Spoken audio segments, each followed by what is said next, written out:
Mes chers amis, que la paix de Jésus-Christ soit avec vous.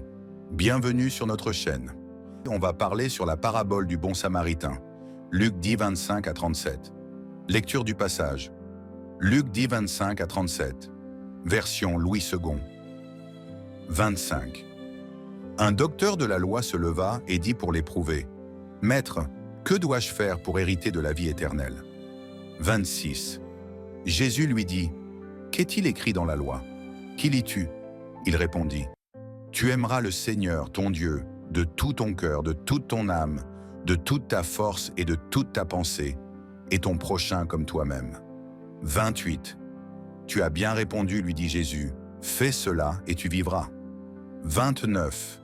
Mais lui, voulant se justifier, dit à Jésus, et qui est mon prochain? 30. Jésus répondit, un homme descendait de Jérusalem à Jéricho, et il tomba entre les mains de brigands, qui le dépouillèrent, le frappèrent et s'en allèrent, le laissant demi-mort. 31. Par hasard, un prêtre descendait par le même chemin, et le voyant, il passa outre. 32. Un lévite arriva aussi dans ce lieu, et le voyant, il passa outre. 33. Mais un samaritain qui voyageait, étant venu là, fut ému de compassion lorsqu'il le vit. 34. Il s'approcha, banda ses plaies, y versa de l'huile et du vin, et le mettant sur sa propre monture, il le conduisit à une auberge, et prit soin de lui.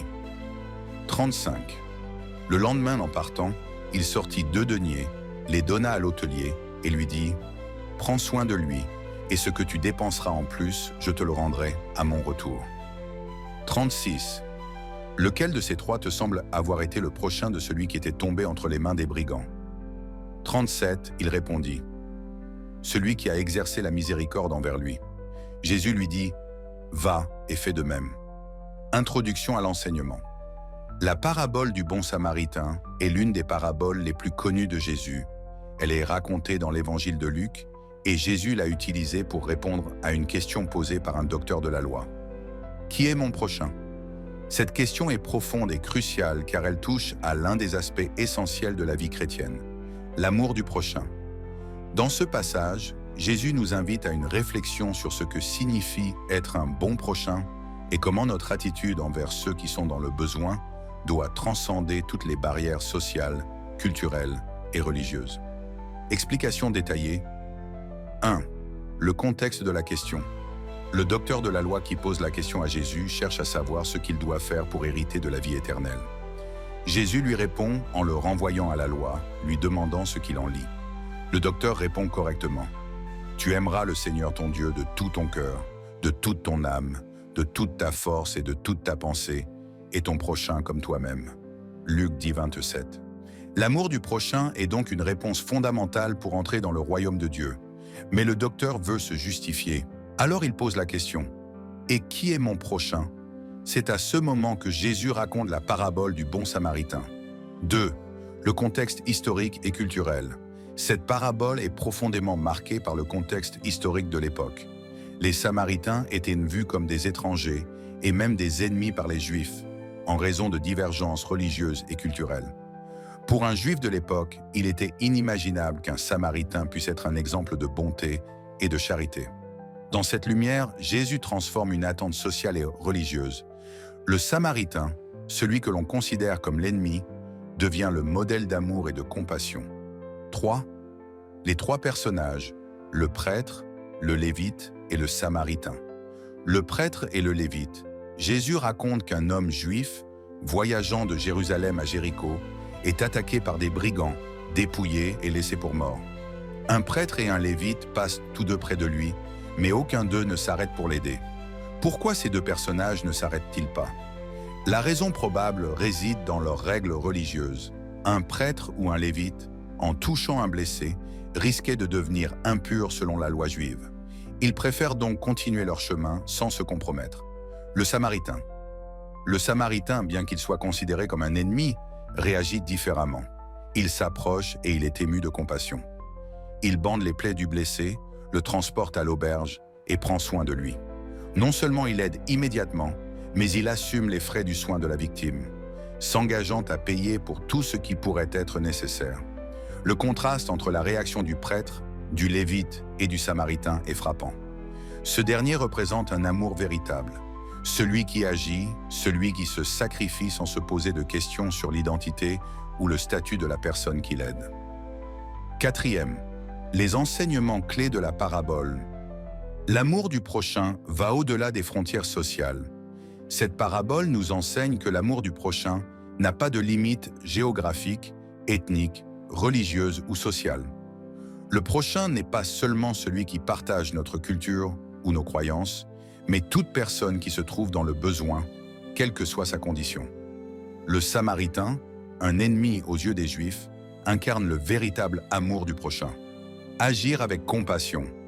L'un des aspects essentiels de l'amour du prochain, comme le montre le Samaritain, est l'acte de compassion.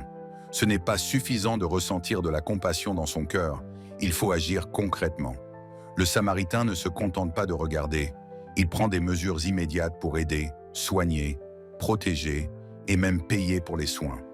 Se sacrifier pour le bien-être des autres. Le Samaritain n'a pas seulement aidé l'homme en danger, mais il a aussi fait un sacrifice personnel en payant pour les soins nécessaires. Par cet acte, il nous enseigne que l'amour véritable implique parfois des sacrifices personnels, qu'ils soient financiers, temporels ou émotionnels. Cinquième, la question du prochain. Qui est notre prochain? À travers cette parabole, Jésus répond à la question du docteur de la loi. Le prochain n'est pas simplement celui qui est proche de nous géographiquement ou culturellement, mais celui qui est dans le besoin. Jésus nous appelle à étendre notre définition du prochain à tous ceux qui sont dans le besoin, sans distinction. C'est une invitation à voir au-delà des préjugés et des différences superficielles. Notre prochain, c'est toute personne qui souffre, qui a besoin d'aide, peu importe son origine, sa religion ou sa situation sociale. Jésus nous montre que le prochain n'est pas seulement celui qui partage notre foi, notre culture ou nos croyances, mais celui qui manifeste de la compassion et de l'amour envers ceux qui sont dans le besoin. Le prêtre et le lévite, malgré leur appartenance religieuse, ont ignoré l'homme blessé, alors que le Samaritain, malgré les différences culturelles et religieuses, a fait preuve d'empathie et de bonté. En racontant cette parabole, Jésus brise les barrières traditionnelles entre les Juifs et les Samaritains. Cela montre que notre prochain n'est pas limité à notre cercle proche, mais inclut toute personne, indépendamment de son origine, de sa religion ou de son statut social.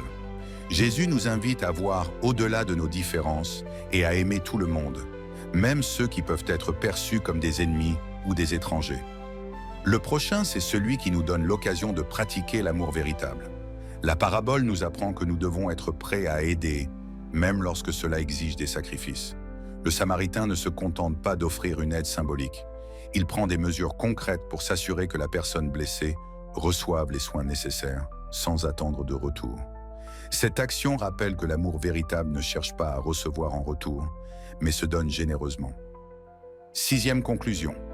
La parabole du bon Samaritain nous interpelle aujourd'hui, tout comme elle a interpellé ses auditeurs il y a plus de 2000 ans. Jésus nous appelle à une vie d'amour active, authentique et généreuse. Il nous enseigne que la véritable compassion et l'amour du prochain ne sont pas des concepts abstraits, mais des actes concrets. Le Samaritain nous montre l'exemple d'un amour qui transcende toutes les barrières et va au-delà des attentes humaines.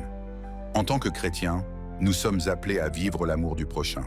Nous devons voir les besoins autour de nous et y répondre avec le cœur, le corps et les moyens à notre disposition. C'est dans ces actes d'amour que nous devenons des témoins authentiques de l'amour de Dieu sur terre.